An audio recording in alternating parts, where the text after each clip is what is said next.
Happy New Year 2020. Well, it's here, isn't it? And it's been a while since I've done a video on this channel. It's been way too long. I guess you could say the holidays and I've been doing way too much content for my other channels. Talking about politics on here is fun, but it's just not as fun as making videos about bad drivers or making videos about new road projects or different filming locations from TV shows. But anyway, I have a nice backlog of videos that I want to do for this channel.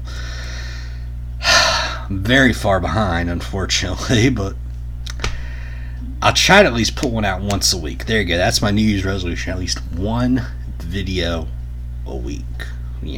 Okay, I'll try to stick to it. And I'm even kind of behind on that because it's already a week into 2020. But oh well. And I can tell it's been a while since I've done like a video in my studio / bedroom here, because like I was looking at like how bright the light is in my room, and I'm doing this at 6:30 at night in January, so it's already been dark for like an hour and a half. And even you think about all the limited sunlight this time of year and the limited hours of the day, it's like, oh man. But it'll be better if I could do a video during the daytime. Anyway, the topic of the video for tonight. I had stumbled upon a notebook recently, and the notebook had my notes to last year, now the 2019 Wake County Republican Party convention that was held back on March 18th. So I was like, well, I really wanted to cover the rest of the state convention, but I still have the county convention, a couple of them to do from 2019. So I was like, okay, well, let's do this. This is very, pretty. I took really good notes, but they're very easy to follow, which it's kind of surprising I can still read my handwriting after 10 months. But okay, so let me give you a little bit of a backstory on this convention. That particular day, I got up about, the convention didn't start till 7, but I got up and sort of did a little day drive. Went up to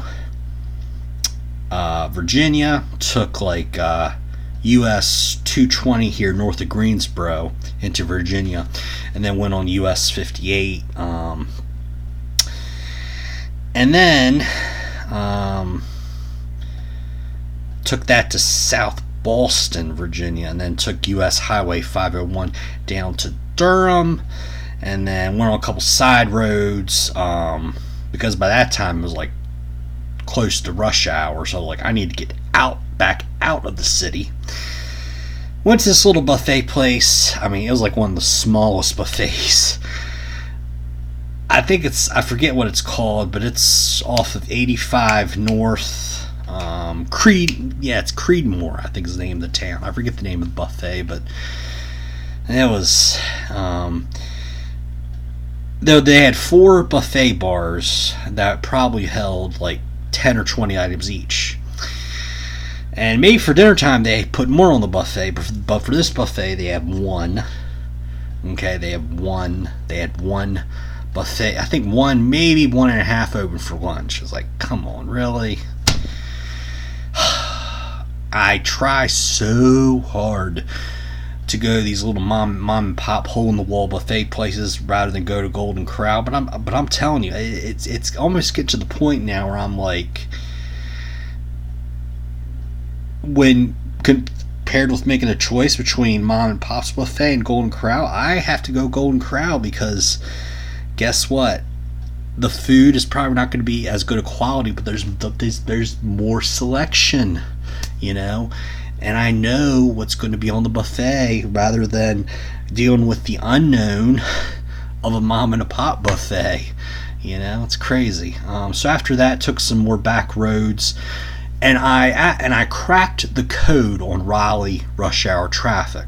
How did I do that? Well, I took some back roads from Creedmoor, went around way east of Raleigh, almost to like Rocky Mount Wilson area. Started coming back on U.S. Highway 64, which here in North Carolina, in that part of the state, is a nice freeway, expressway situation. And so I took that, and I was coming into Raleigh about 4:30, 5 o'clock, and I was going westbound. And traffic, there was a little, tap the brakes here and there, but, I was still doing 65, 70 well into, onto the Raleigh Beltline. The code, okay, here's the thing about Raleigh traffic, okay? You have the city of Raleigh, and then you have, why am I telling you all this? Well, it's a Wake County convention, so I'm going to tell you a little bit about Wake County, okay? So please, just be patient. Raleigh, okay, here's Raleigh, right? West of Raleigh is a little place called RTP, the Research Triangle Park. It's actually a big place. It's got most of the nice, decent paying jobs in Raleigh are at RTP, okay? Well, what happens if you go, most of the commuters in Raleigh in the morning they go from the east to the west. In the evening they go west to east. Guess what? I was going the opposite direction. So all the traffic was coming the other way, right? So, hey, that's how you crack the code, right? In the morning, and I mean, I don't know. I mean, just try to sit, in the afternoon. Because in the morning, you probably still got to deal with people going from Durham, going west east from Durham, Raleigh, and what have you. But anyway, just nice little tip there. And I took the back way into NC State University, which is a couple little back roads off the Beltline there, and went to the McKeithen or McKimmon Center, one of those names, where his convention was held. And I even found a little alleyway to get to, there's even a little side road you can take from McKimmon Center to get to Wendy's or Taco Bell or any of the fast food restaurants that are on the south side of Western Boulevard. You don't actually have to go on to Western Boulevard, thank the good Lord, during rush hour traffic, if you want to get a quick dinner before the convention. And then I saw a couple nicely dressed political people there when I was at Wendy's. So it's nice, they have the same smart idea I did. Anyway, let's get with the convention now, shall we? Okay, so this convention started right on time. Yes, good job. 7 o'clock, okay? Another thing I liked about this convention, there was plenty of parking, and there was plenty of places to sit. And there was a nice, spacious lobby. Compared with, I don't know, that other urban county, that big city, Charlotte, excuse me. Yeah, Mecklenburg County. I don't even think I've talked about Mecklenburg County yet. That convention venue was terrible. Absolutely pathetic. I'll talk about that more when I do my Mecklenburg County convention video, which will be sometime within the next 7 years. The way I'm going right now. But anyway, the first speaker of the night was the great representative of Congress, Mark Walker, who said that in the last 2 years there's been a 572% increase in migrants coming across the border. And that's just like, And what a lot of the the demon rats, aka Democrats, don't understand is that most of these people that are coming across the border are not good people. First of all, they cannot speak a lick of English, and second of all, they're going to do whatever they can to get right on the welfare rolls. They're not going to try to get a job at all. It's, but that's the demon rats for you. Our next speaker tonight was the current State Superintendent, Mark Johnson. Says, look, I'm the first Republican to hold this office in over a century.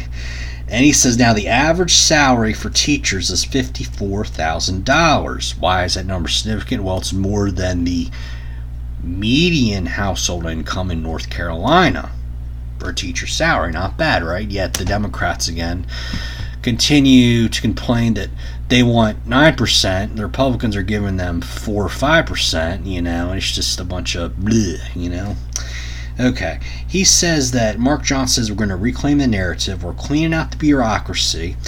Money is going directly to the classroom, not the administration, which is nice. All high schoolers are now required to take one finance class and one Founding Fathers course. We're going to work with legislatures to allow school districts to opt out of Common Core.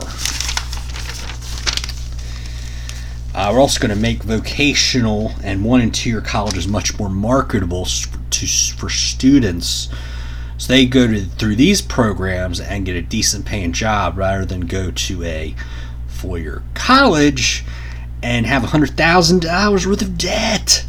Second mortgage payment.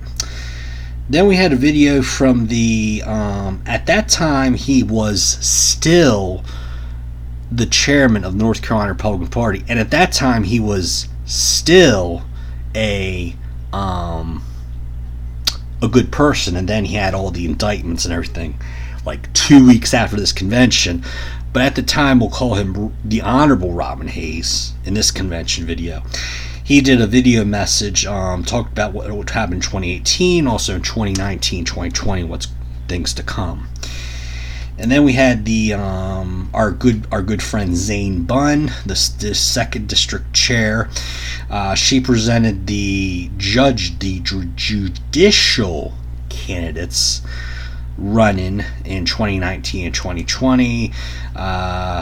Former State Senator Tamara Behringer, run for State Supreme Court, Phil Berger Jr. Some of these names I'm throwing out, but some of them I'm gonna give you a little bio, but I want these videos not to be repeating myself 27 times, telling you the same, reading you the same 3 sentences about Tamara Behringer over and over again, because then these videos become very boring. As if what I'm talking about right now is very interesting to most people, but thanks for watching.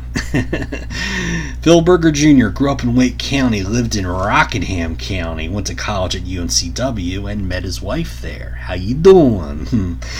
Judge Jefferson Griffin running for Court of Appeals again. How many times is he going to do that? But no, seriously, Jefferson's a great person. Married to good wife, behind a lot of these good Republican men is really fascinating Republican women, right? Of course, I'm single, so I don't know anything about that, but maybe someday I will. Judge Dan Nagel, running for another term for district court judge in the Raleigh area, says, I will follow the law and make fair and impartial decisions. Statewide Court of Appeals candidate Chris Dillon run for another second 8-year term. He said 5 seats are up in 2020. There was a 25% drop-off in votes from the votes for the president, U.S. President 2020, to the state Court of Appeals candidates. Then we have Scooby Dooby, vote for Newby. Justice Paul Newby won Wake County by 17,000 votes.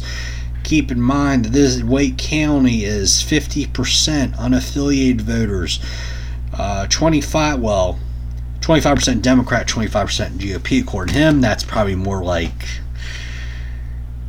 15% GOP and what's the math? 35% Dem or something. Anyway, but yeah, against those odds, he still won Wake County by 17,000 votes in 2012. In 2018, $1.5 million was raised by liberal Justice Anita Earls in 2018. So Justice Paul Newby was like, look, I need money, y'all. Okay, then we had John Simmons, the Trump 2020 regional director, followed by Vernon Robinson, the NC coordinator for the Blacks for Trump coalition. Did you know Michigan got 21% of the black vote went for Trump in Michigan? Keep in mind that countrywide, Trump only got 8%. Yeah, very good. But Vernon Robinson's like, look, we want, in 2020, we want Trump to get 25% of the black vote in Michigan. And he says it's doable because now 20,000 more blacks are in the workforce than before Trump was president. Also, wages are up for the first time in 20 years. Also, there's a 400% increase in black-owned businesses under Trump. Next, we heard from probably don't tell anybody you heard this from me, but this next speaker is probably my favorite Republican in all of North Carolina, Mr. Dale Folwell, state treasurer, who thankfully is running for re-election, and even better, does not have an opponent in the primary. Yeah, so he'll just have to beat the Democrat. Won't have to worry about a Republican candidate. Just goes right to November, and I'm definitely gonna not only vote for him, but gotta campaign for the man too. That's for darn sure. Okay, so he said, Mr. Folwell said, $50 million was the Wall Street fees in 2004. 2018 was $700 million in Wall Street fees for these pension plans. And the state pension benefit payout every year in North Carolina is $6 billion. That's actually more than the state debt right now. That's pretty hard to believe. That's more than the state state health plan insolvency, second in the nation, only behind Illinois. Dun dun dun, scary, right? $3 billion a year is a state health plan. This is more than the state university system, and it's more than the state police or the public safety system in North Carolina. And this prescription drug cost. The treasurer of Utah was actually sending people via travel voucher to Tijuana, Mexico, to actually buy prescription drugs because the costs are getting so out of control here in America. Then we had Lieutenant Governor candidate Deborah Cochran speak, and she says she successfully passed 2 background checks. One is a teacher and one is a concealed carry permit holder. She actually went out to West Memphis to recruit a company to Mount Airy, North Carolina, without incentives, and she has cut property taxes by 25% in Mount Airy. Then we heard from Secretary of State candidate Michael Paglia, followed by Insurance Commissioner candidate Ronald Pierce. And then the low point of the evening, Renee Elmers actually showed up at this convention. Yeah, Renee Elmers. And she wants to run for lieutenant governor, folks. A failure as a congresswoman. Wants to run for the number 2 office in statewide government. I thought that Mitt Romney was the most delusional person in the Republican Party. I'm not sure anymore, folks. I might have to put Renee Elmers ahead of Mitt Romney. But guess what? The crowd, I was very impressed with the crowd here in Wake County, because hardly anybody in the room clapped their hands for Renee Elmers. And if you listen very closely and intently, as I did, you could even hear some soft boos and even a few laughs after she left the stage. So, we'll see what this lieutenant governor race coming up. But I'm hopeful that Renee Elmers is not going to win the Republican nomination. She is just very dangerous. And what I mean by that is not really dangerous. She's going to go out and rob banks or something, or do something really bad. Now, dangerous in the sense that she might be a Republican. She's a liberal Massachusetts Republican. She's not a conservative Southern Republican. No, not even close. Just so you know. Okay, and then somebody from the crowd, they had to do a point of order and say, "Hey, we are here for the 2019 convention, yet we seem to just be talking about 2020. What is going on here?" Well, I would tell the gentleman who raised the point of order that he's probably not going to watch this video, but if he does, the way the 2020 election calendar is structured, this actually all began in 2016.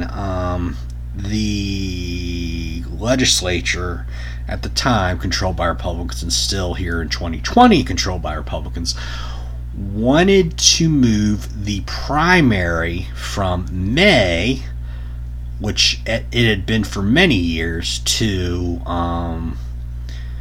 a week after South Carolina primary, so sometime in February. Well, the RNC did not like this, but they came up with a compromise and said, okay, you can move your primary to the first Tuesday in March. Okay. So in other words, you can go with a bunch of other states on Super Tuesday. Okay. Well, the legislature and the RNC seemed to like the idea, so they said, okay, let's keep it in 2020 for the first Tuesday in March. Okay. But there's some problems with this. One of them is, guess what month are the county conventions? March. Okay. Guess when the first Saturday is in March? March 7th. Most counties have their convention either, on a Saturday in March. Nobody's gonna, I don't think, maybe there's a brave county out there. Most of the counties are not going to have their convention right before the primary, which would be just 2 days. It would be Sunday or Monday, or Sunday, Monday, Tuesday. I don't think anybody's going to do that. So that really, in the past, you had your primary, you had your convention in 2020, and you had your primary in May. So at the convention, you could have the candidates for 2020 speak at the same convention in the same year they're running. Okay, now, well, the 2020 candidates have to speak at the 2019 convention, because the primary, by the time the conventions roll around 2020, the primary has already taken place. The primary would be March 3rd.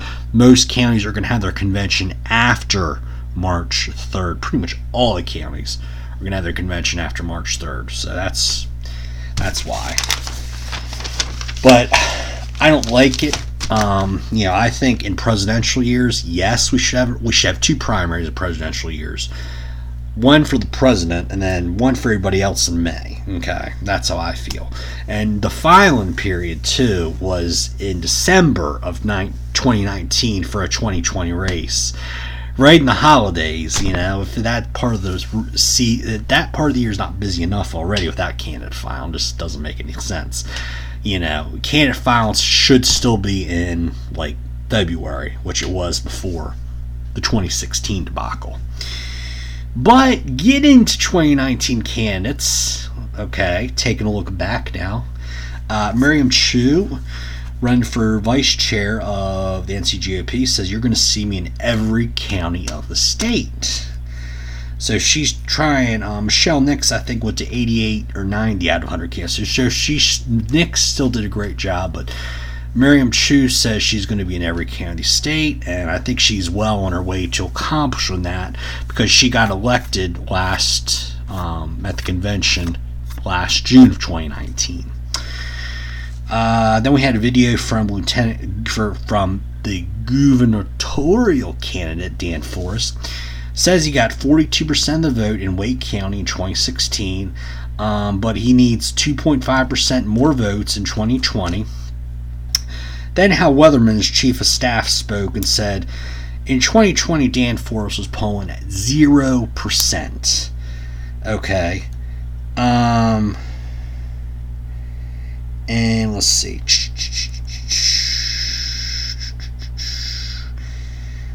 22 months, 300,000 miles. His campaign, he went to Anson County like 17 times and still lost. Started with nothing, but won in 2012, won the lieutenant governor seat by 6,800 votes out of 4.5 million votes cast.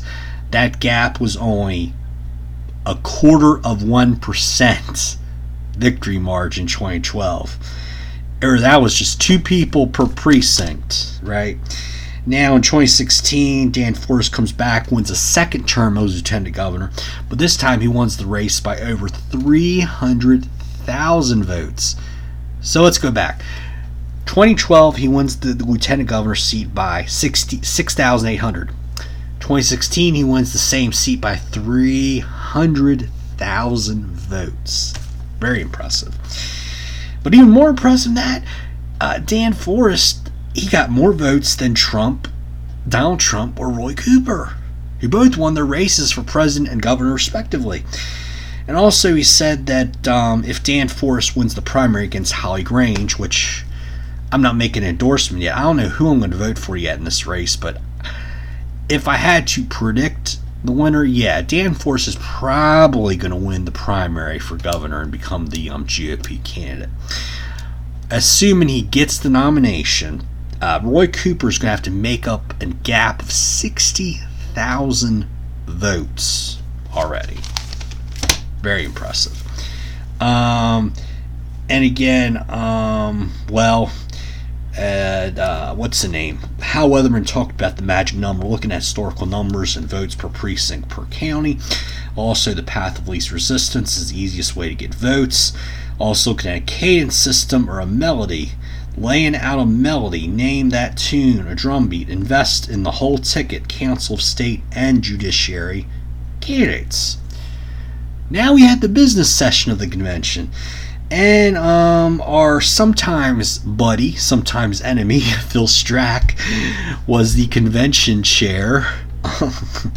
More on him. I'll talk about him another time. I might have already talked about him. I don't know. But sometimes buddy, sometimes not. Okay, Phil Strack.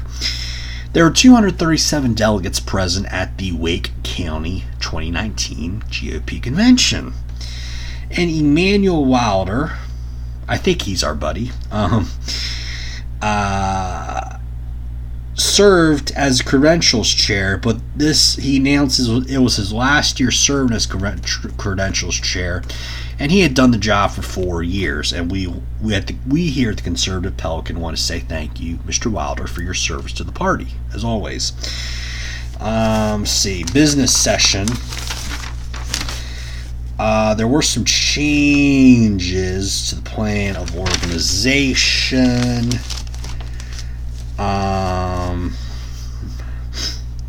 Which I'll talk about in a little while. But first we had officer elections. First vice chair. There's one race. There's just a first vice chair. Mark Schwartz spoke for Charles Dengie, the candidate. And Mark mentioned that Charles is an early voting guru who gets all the materials out, and he sends emails every day, 3 times in the morning, and to get volunteer engagement. Then we had first vice chair candidate Shelley Sanders. Her spokesperson was Darren Eustace. And he said Shelley put together the Teenage Republicans and also had 2 fundraising events. One hosted by Steve Scalise, congressman from Louisiana. The other one was Congressman George Holden of North Carolina's 2nd Congressional District. Darren did say, however, that Charles Dengie did have a place in the Wake GOP. Let's see. Also, Shelley organized the precinct meetings and helped organize the county convention. Shelley says she has a gift to inspire volunteers, and I love this country and Wake County. Then we had a little bit of a break as the Hispanic Republicans did a raffle for a bottle of wine, and I'm very interested in that.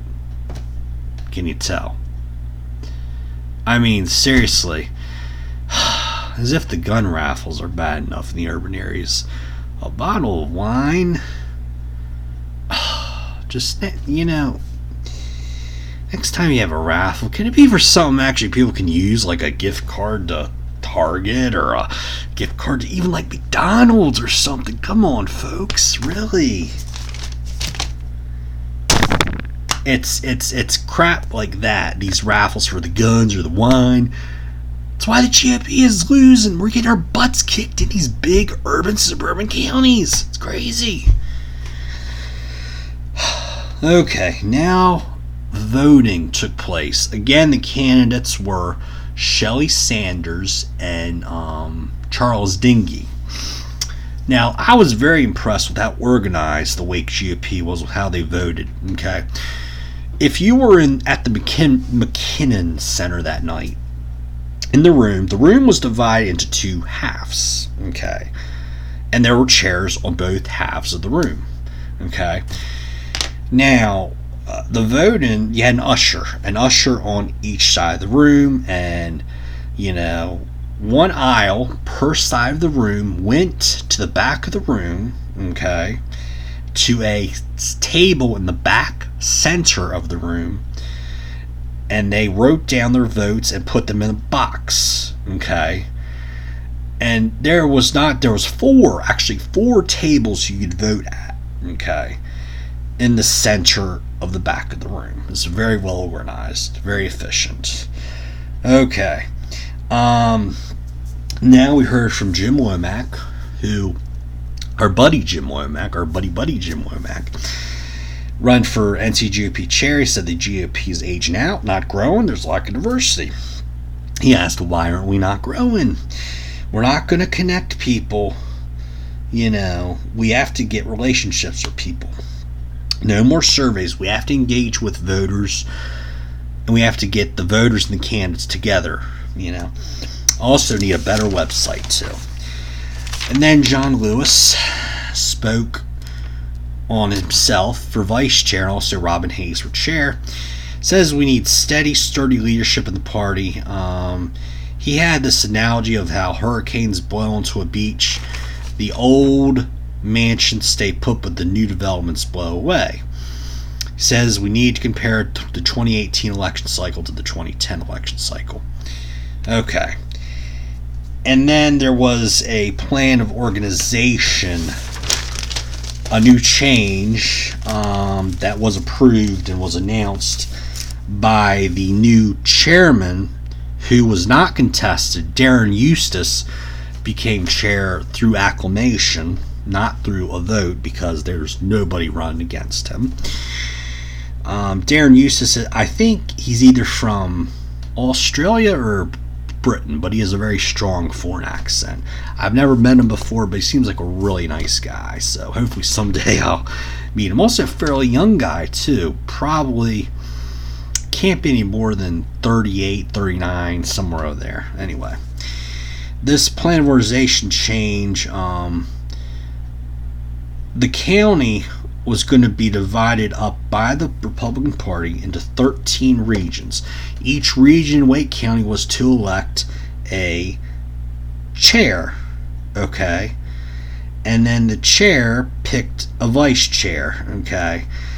And some regions would be a little bit bigger, like Cary would have 4 vice chairs, and then you would have, Wendell, Gardner, Wake Forest, Morrisville, Apex, Fuquay-Varina, Angier, Raleigh, Rollsville, Holly Springs, a couple others with differentiate numbers because they may be more bigger or smaller than Cary.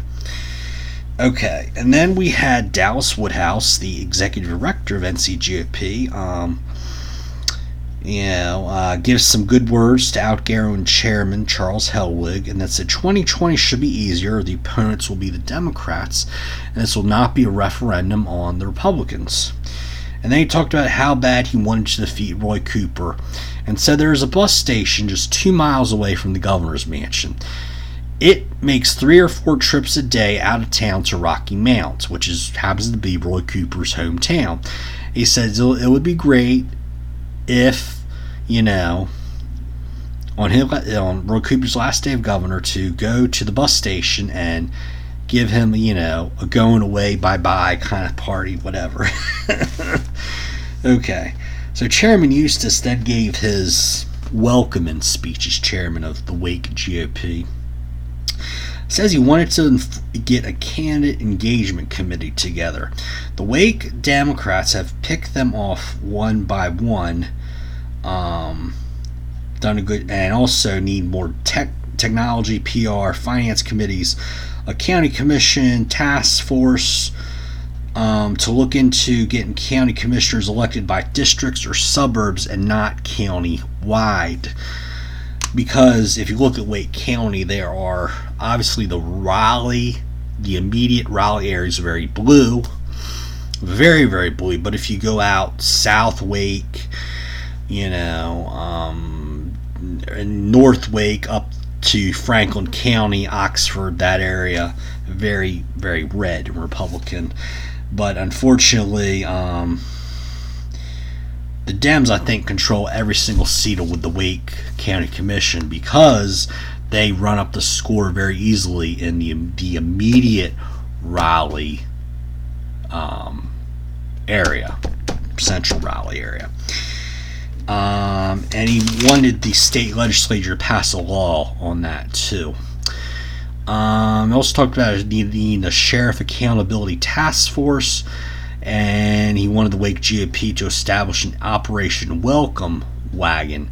He said the Democrats do it and we should too. Okay. And finally, Shelley Sanders was elected to the office of first vice chair by a vote of 160 to 90. And the convention was dismissed at 10:15 p.m. So we had a nice 3-hour, 15-minute convention. Action packed. So will I be attending a Wake County convention again? Probably so. The event was very well organized, very well chaired, plenty of parking, plenty of seating, very convenient to get to, easy to get to, and lots of good, eating options before the convention, and maybe even after, because these were all fast food places. I'm sure right by NC State University, everything's open late. Anyway, for the Conservative Pelican, I am Bobby Crawford. Thanks for watching.